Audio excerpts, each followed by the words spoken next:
नमस्कार साथियों। बेस्ट ज्ञान चैनल पर मैं बीरम सिंह आप सभी का स्वागत करता हूं।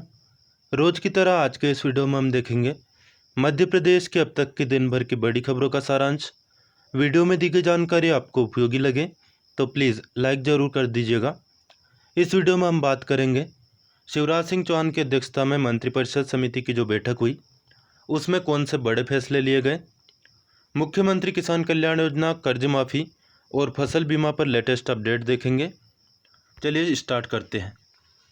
मध्य प्रदेश के पूर्व मुख्यमंत्री और कांग्रेस अध्यक्ष कमलनाथ मुरैना जिले की सुमावली विधानसभा सीट से जो कांग्रेस प्रत्याशी है अजब सिंह कुशवाहा, इनके समर्थन में जनसभा को संबोधित करने पहुंचे। कमलनाथ ने शिवराज सिंह चौहान पर और बीजेपी पर आरोप लगाया वोट के बजाय नोट से सरकार बनाने का। उन्होंने किसान कर्ज माफ़ी योजना की भी बात कही। उन्होंने कर्ज माफ़ी के फायदे गिनाए। खास तौर पर उन्होंने जिस बात का जिक्र किया कि किस प्रकार से कर्ज माफ़ी से न केवल किसान को फ़ायदा होता बल्कि जो किराना का व्यापारी है, अन्य जितने भी उद्योग धंधे हैं वह भी किसान पर ही, खेती पर ही टिके हुए हैं।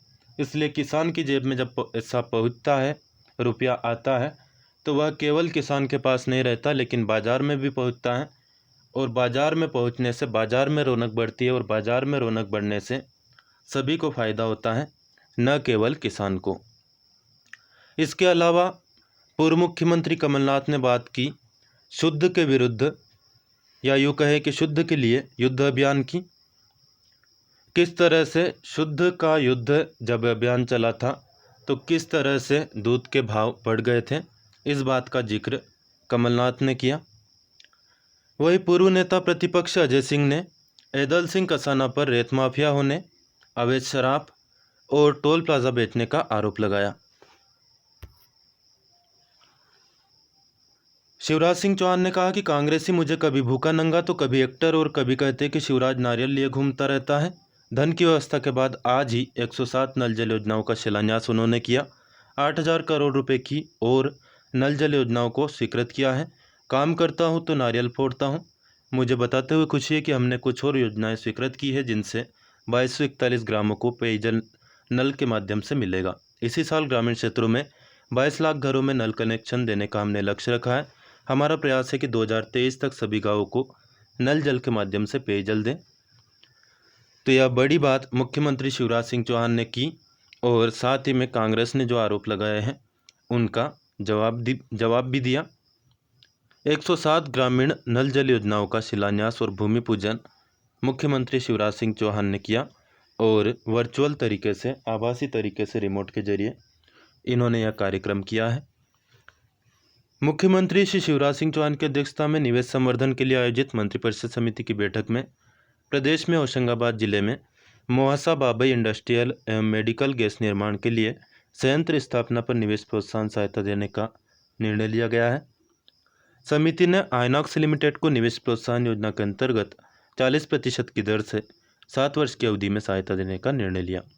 उल्लेखनीय है कि प्रदेश में हाल ही में कोविड-19 के दौरान नागरिकों के उपचार के लिए राज्य सरकार ने पर्याप्त ऑक्सीजन व्यवस्था करने के साथ ही भविष्य में ऑक्सीजन के लिए अन्य राज्यों पर निर्भरता समाप्त करने के उद्देश्य से राज्य में ही संयंत्र स्थापना के लिए गंभीरता से विचार किया। मुख्यमंत्री श्री चौहान ने इस संबंध में संबंधित विभागों को तेजी से कार्रवाई संपादित करने के निर्देश दिए। औद्योगिक क्षेत्र मोहासा बाबई में INOX air product private limited जो देश में औद्योगिक गैसों के निर्माण की अग्रणी कंपनी है, उसको राज्य शासन ने MPIDC के माध्यम से विद्युत वितरण की अनुज्ञप्ति भी स्वीकृत की है। परियोजना को आवश्यक सुविधाएं उपलब्ध होने से इकाई स्थापना में सहयोग मिलेगा।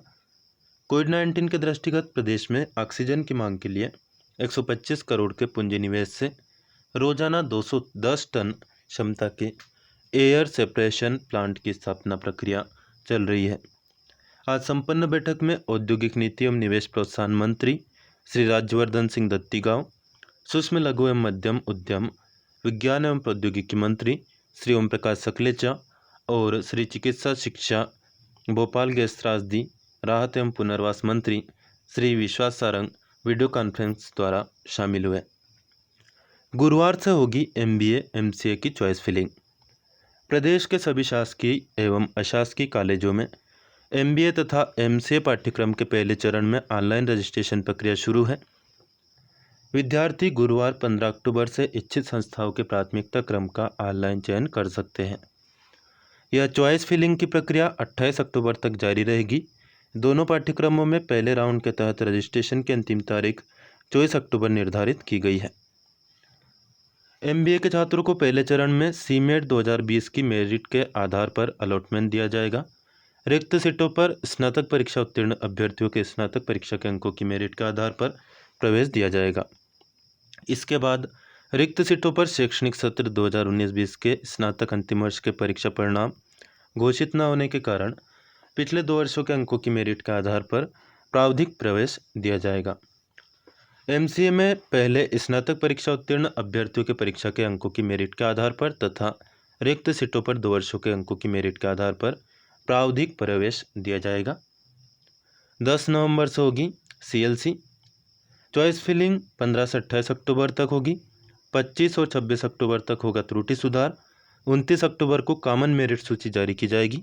इसी क्रम में 9 नवंबर तक आवंटन पत्रों की ऑनलाइन उपलब्धता, संस्था में उपस्थिति, मूल दस्तावेजों का सत्यापन एवं प्रवेश प्रक्रिया होगी। CLC यानी कि कॉलेज लेवल काउंसलिंग 10 से 13 नवंबर तक होगी तथा 11 से 13 नवंबर तक इच्छुक संस्था में प्रवेश के लिए उपस्थित होना होगा। प्रावधिक रूप से प्रवेशिक अभ्यर्थियों को संबंधित विश्वविद्यालय में पंजीयन से पहले अर्हताकारी परीक्षा के उत्तीर्ण परिणाम की अंक सूची प्रस्तुत कर AICTE द्वारा MBA पाठ्यक्रम के लिए निर्धारित पात्रता सुनिश्चित करना अनिवार्य होगा, अन्यथा उनका प्रवेश स्वतः ही निरस्त माना जाएगा। युवा कांग्रेस के प्रदेश सचिव, मुरैना से पार्षद एदल मावई व मंडी सदस्य कौशल मावई ने आज साथियों सहित सांसद श्री ज्योतिरादित्य सिंधिया जी के समक्ष दिल्ली में भारतीय जनता पार्टी की सदस्यता ग्रहण की। कोरोना वायरस की स्थिति की बात करें तो हर जिले की रिपोर्ट यहाँ पर दी हुई है। पिछले 24 घंटों के दौरान इंदौर जिले में कोरोना वायरस के 152 केस बढ़े, 3 लोगों की मौत हुई, 106 लोग स्वस्थ होने में सफल हुए, 3711 एक्टिव केस यहाँ पर बचे हैं। इसी प्रकार से अभी तक कुल मिलाकर इंदौर जिले में 30,382 केस कोरोना के सामने आए, 646 लोगों की जान जा चुकी है, 26,025 लोग स्वस्थ हो चुके हैं। इसी प्रकार से अन्य जिलों की स्थिति भी आप यहाँ पर देख सकते हैं, सभी लिस्ट दी हुई है। यह है 19 जिलों की लिस्ट, 20 से लेकर 37 नंबर तक के जिलों की लिस्ट, और ये है 38 से नंबर 52 नंबर तक के जिलों की लिस्ट। चूँकि हर ज़िले के बारे में, कोरोना वायरस के बारे में ज़्यादा इंटरेस्ट भी लोगों को है नहीं, इसलिए मैं सबके बारे में विस्तार से पढ़कर आपको बताऊंगा तो टाइम ज़्यादा खर्च होगा। आप खुद देख सकते हैं यदि इंटरेस्टेड हो तो। मध्य प्रदेश में ओवरऑल बात करें तो पिछले 24 घंटे के दौरान 1046 कोरोना के पेशेंट बढ़े। 1,55,276 मामले अभी तक मध्य प्रदेश में कोरोना वायरस के सामने आ चुके हैं। पिछले 24 घंटों के दौरान 15 लोगों की मौत हो गई, 2686 लोगों की जान यह वायरस अभी तक ले चुका है। 1260 लोग पिछले 24 घंटे के दौरान स्वस्थ होने में सफल हुए। अभी तक 1,38,158 लोग स्वस्थ हो चुके हैं। 14,432 एक्टिव केस मध्य प्रदेश में बचे हुए हैं। अच्छी बात यह है कि लगातार एक्टिव केसेस की संख्या में कमी हो रही है, क्योंकि जो नए केस आ रहे हैं उनकी अपेक्षा स्वस्थ होने वाले केसेस की संख्या ज़्यादा है।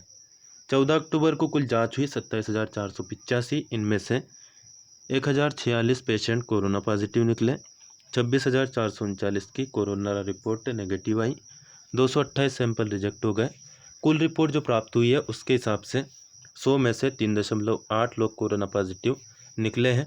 आपकी जानकारी के लिए बता दें कि एक समय ऐसा आ गया था कि 100 में से 15 या उससे भी ज़्यादा लोग कोरोना पॉजिटिव निकलने लगे थे, लेकिन अब धीरे धीरे एक्टिव केसेस की संख्या में कमी हो रही है, जो कि एक अच्छी बात कही जा सकती है। मौसम के ताज़ा हालात की बात करें तो इसके संबंध में सेपरेट वीडियो डेली आपको मिलते हैं दोपहर में, वह यदि आपने नहीं देखे हो तो इस वीडियो में देख लीजिए। बंगाल की खाड़ी में बने सिस्टम के कारण दक्षिणी मध्य प्रदेश में भी बरसात का सिलसिला शुरू हो गया है। मौसम विज्ञानियों के मुताबिक बुधवार से शुक्रवार तक भोपाल, इंदौर, होशंगाबाद, जबलपुर संभाग में रुक रुक कर बारिश होने की संभावना है। इस दौरान कहीं कहीं तेज बारिश भी हो सकती है।